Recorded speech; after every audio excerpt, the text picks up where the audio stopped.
This is my version of a homemade greenhouse. This thing is it's 12 foot wide and it's 48 foot long. This side over here at the bottom I got it open, and the way I built this thing was I used cattle panels.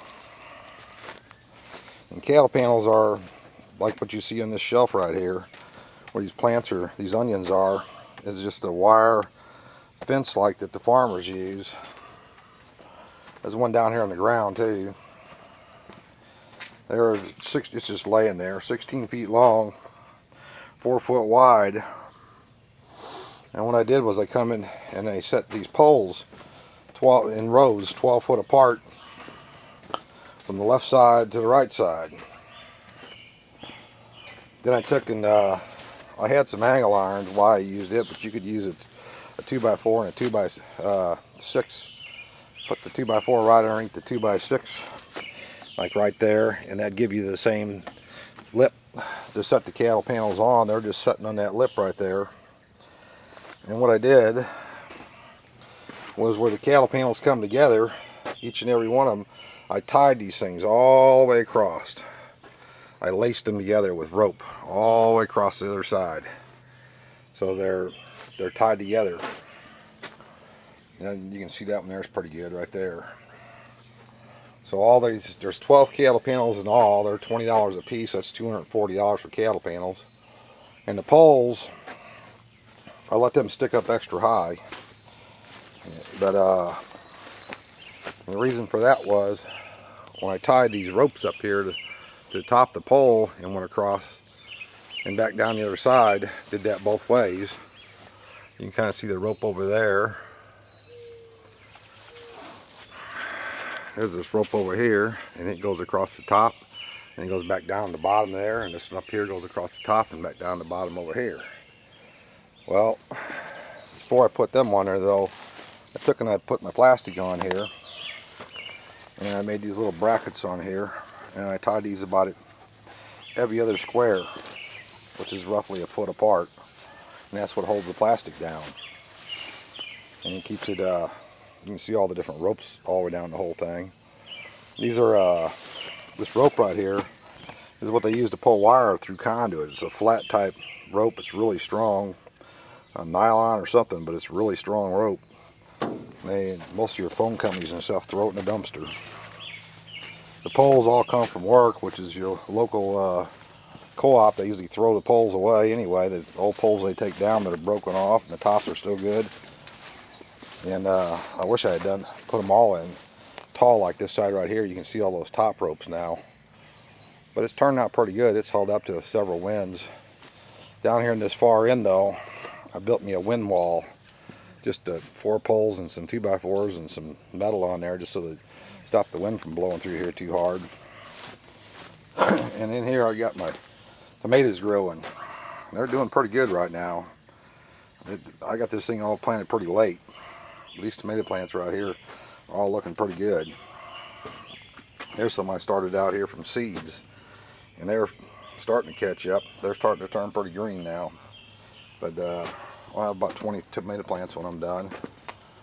And here's some more. These are all potatoes growing in buckets. Growing all this stuff in buckets this year. Here's some, I believe this is my broccoli.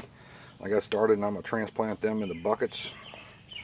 And I got some cabbage right here. It's going to go into buckets when they get bigger. And here's more potato plants. They're all growing in buckets. A few of them don't look too good, but some of them look really good. And it's been kind of a learning experience. I got more potatoes I planted in here, and they're just starting to come up. Just a few of them just starting to pop up out of there. And the onions down here, they're doing pretty good. Big thing is make sure you keep them watered. You know, they got to have plenty of water. You don't want to let them dry out. But the onions are doing really good there. Something got in there and ate that one off. I did that. Anywho, I just thought I'd show you what my greenhouse looks like. I got me a cow shocker right here, and 2 little wires run around the bottom right there. What that does is it keeps them squirrels out of there. They come in there when they're digging all my pots. It runs around all around the outside over here, and keeps them out of there pretty good. And down at the bottom of here, I just took a piece of plastic pipe and stuck it in there, as you can see, and I just folded the plastic back, pulled it around right there, and it keeps the wind from blowing it out, you know, gets caught by the wind. You can see at the bottom where it's kind of like doubled up. And I'm not done with it, but just to give you a good idea how to build a pretty inexpensive greenhouse. I already had the cattle panels, had all the wood already, and had all the poles. The poles were free. The only thing I had to buy was $40 worth of plastic, and this was one roll of plastic, 20 foot by 50 foot. And I just rolled it out, cut it off the 15 foot way, 50 foot way. It's 16 foot 8 inches, and I had 3 pieces, enough to do this whole greenhouse. But anyhow, good luck, and maybe you guys can use this idea.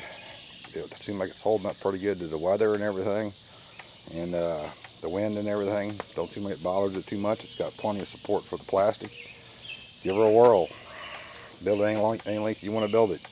The poles this way run about 10 foot apart, and the ones from side to side, you're talking 12 foot. And it makes a plenty big greenhouse. You can walk right in there, no problem at all. I did put the cattle panels, they're 30 inches off the ground, two and a half foot off the ground.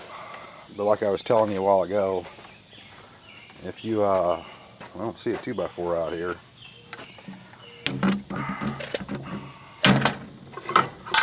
But if a person would, instead of buying metal, they would just take and they would set themselves a 2x4 right below this 2x6 right here. That would give you the shelf you need to set your cattle panels on. You wouldn't need the angle iron, and you know, it'd be a lot cheaper. But anyway, thanks for your time and thanks for watching. I'll probably bring you an update when I get more of my plants planted in here and let you see how it's doing. Thanks for your time. Bye.